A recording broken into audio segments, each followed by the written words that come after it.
Isi di Pangkalan, guys, hari ini hari Minggu. Tanggal berapa itu mah? Tanggal 18 Januari. Air sudah mulai naik. Ya, udah mulai naik. Ini diperkirakan 1,5 meter lagi sampai melintasi jalan raya yang hari ini. Jalan ini sudah selesai diperbaiki, guys. Oke ya. Nah, ini jalan yang kemarin diperbaiki sudah selesai dan air di sini sudah mulai naik, guys. Kalau misalkan ada hujan malam ini tembus sampai pagi, biasanya air sampai ke jalan raya. Oke, guys. Selamat sore pemirsa. Kembali bersama kami dalam laporan mendalam mengenai situasi terkini bencana hidrometeorologi yang melanda wilayah Jawa Barat. Hari ini, Minggu, 18 Januari 2026, Kabupaten Karawang kembali menghadapi ujian berat. Intensitas hujan yang ekstrim sejak Sabtu malam hingga Minggu pagi telah memaksa ribuan warga meninggalkan rumah mereka. Kabupaten Karawang saat ini berada dalam status waspada tinggi. Pertemuan dua aliran sungai besar, yakni Sungai Citarum dan Sungai Cibeet, tidak lagi mampu menampung debit air yang datang dari wilayah hulu maupun curah hujan lokal. Akibatnya, pemukiman di sepanjang bantaran sungai, wilayah perkotaan, hingga lahan pertanian kini berubah menjadi hamparan air. Data terbaru dari Badan Penanggulangan Bencana Daerah atau BPBD Kabupaten Karawang menunjukkan bahwa banjir telah meluas ke belasan desa di setidaknya 7 kecamatan. Tidak hanya karena luapan sungai alam, bencana kali ini diperparah dengan jebolnya infrastruktur vital, yakni tanggul irigasi Tarum Barat atau Kalimalang di wilayah Teluk Jambe Barat yang terjadi sejak 2 hari lalu dan proses perbaikannya kini terhambat oleh cuaca ekstrim. Berenang gratis.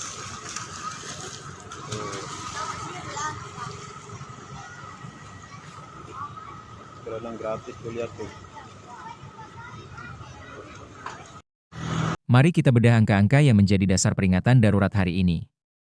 Berdasarkan laporan resmi Perumjasa Tirta II dan monitoring Polres Karawang pada Minggu pagi pukul 8 WIB, kondisi 2 sungai utama di Karawang telah mencapai level tertinggi atau siaga 1.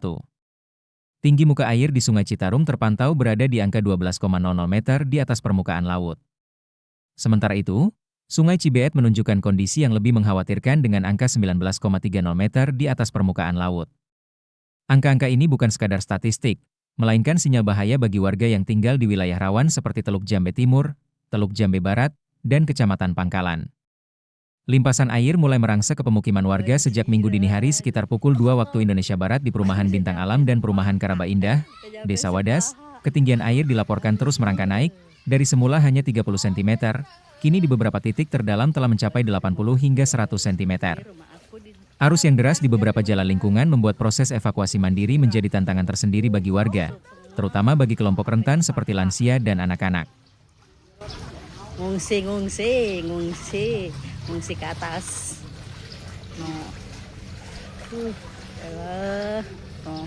Masuk sampai sepinggang. Bergeser ke wilayah barat, krisis sebenarnya telah dimulai sejak Jumat, 16 Januari. Tanggul Sungai Kalimalang di Desa Margakaya, Kecamatan Teluk Jambe Barat, jebol sepanjang kurang lebih 5 hingga 6 meter. Jebolnya tanggul ini menjadi pukulan ganda bagi warga setempat.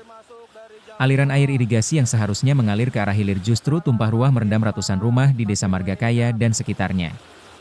Dampak dari jebolnya tanggul ini tidak hanya dirasakan oleh warga Karawang.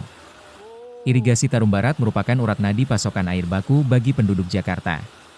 Pihak Perumjasa Tirta II melaporkan adanya penurunan signifikan pasokan air ke ibu kota, dari yang biasanya 50 meter kubik per detik turun menjadi 25 meter kubik per detik.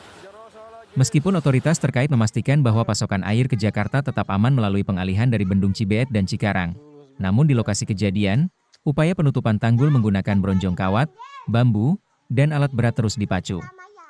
Kendala utama di lapangan adalah kondisi tanah yang labil dan guyuran hujan yang terus-menerus, yang membuat tim teknis harus bekerja ekstra hati-hati agar tanggul darurat tidak kembali tersapu arus. Banjir teh mah naik pisan. Bos.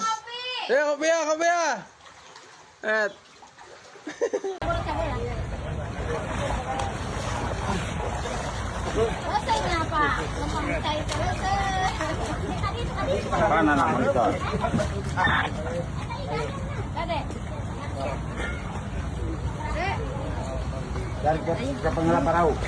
Hingga laporan ini disusun, persebaran dampak banjir di Karawang mencakup wilayah yang sangat luas.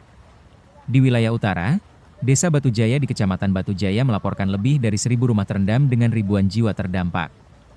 Secara akumulatif, BPBD mencatat sekitar 27.925 jiwa atau hampir 13.000 keluarga di seluruh Karawang kini tengah berjuang menghadapi genangan air.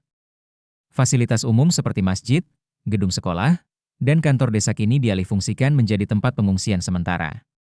Di wilayah Teluk Jambe Timur, warga yang mengungsi mulai mengeluhkan kebutuhan dasar yang mendesak, seperti air bersih, selimut, dan obat-obatan. Penyakit-penyakit pasca banjir seperti gatal-gatal, ispa, dan diare mulai dilaporkan muncul di beberapa titik pengungsian. Pemerintah Kabupaten Karawang bersama TNI dan Polri telah menginstruksikan pembukaan dapur umum untuk memasok makanan siap saji. Namun, akses jalan yang terputus di beberapa wilayah, seperti jalan penghubung Teluk Jambe Barat dan Timur, menghambat distribusi logistik. Kendaraan roda 2 maupun roda 4 saat ini sangat berisiko untuk melintas di titik-titik luapan yang memiliki arus kuat.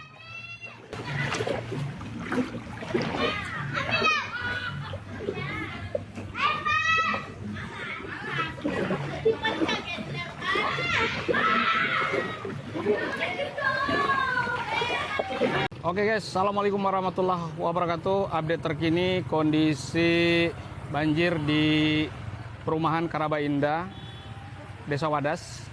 Ini kita pantau dari udara di ketinggian 35 meter ya. Ini coba kita maju. Nah ini Kali Kalapa. Dan sudah merendam perumahan ya. Ini kita coba mengarah ke ujung. Teman-teman bisa lihat.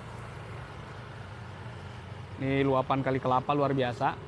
Infonya dari warga yang kita dapat katanya Kewaspadaan tidak boleh kendur. Peringatan dini terbaru dari BMKG untuk wilayah Jawa Barat, khususnya Karawang, menyebutkan bahwa potensi hujan dengan intensitas sedang hingga lebat yang disertai kilat dan angin kencang masih akan terjadi dalam 24 jam ke depan. Dinamika atmosfer yang aktif memicu pertumbuhan awan hujan di sepanjang wilayah pesisir utara dan Jawa Barat bagian tengah.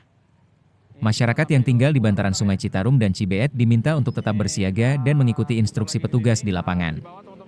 Jika debit air terus meningkat secara signifikan, evakuasi segera ke titik yang lebih tinggi adalah pilihan terbaik untuk menghindari jatuhnya korban jiwa. Pihak kepolisian melalui unit patroli Polsek Pangkalan dan Teluk Jambe juga terus memantau debit air secara real-time di titik-titik rawan. Masih banjir. Penanganan banjir Karawang tahun 2026 ini kembali mengingatkan kita akan pentingnya normalisasi sungai dan penguatan infrastruktur tanggul yang permanen untuk memutus rantai bencana tahunan ini. Demikian laporan narasi berita banjir Karawang pada hari ini. Tetap waspada, jaga kesehatan, dan pastikan Anda mendapatkan informasi dari sumber-sumber resmi pemerintah dan Badan Penanggulangan Bencana. Monitor Cuaca, mewakili seluruh tim yang bertugas, mengucapkan terima kasih atas perhatian Anda. Tetap aman, tetap waspada, dan jaga keselamatan Anda serta keluarga. Sampai jumpa dalam laporan berikutnya.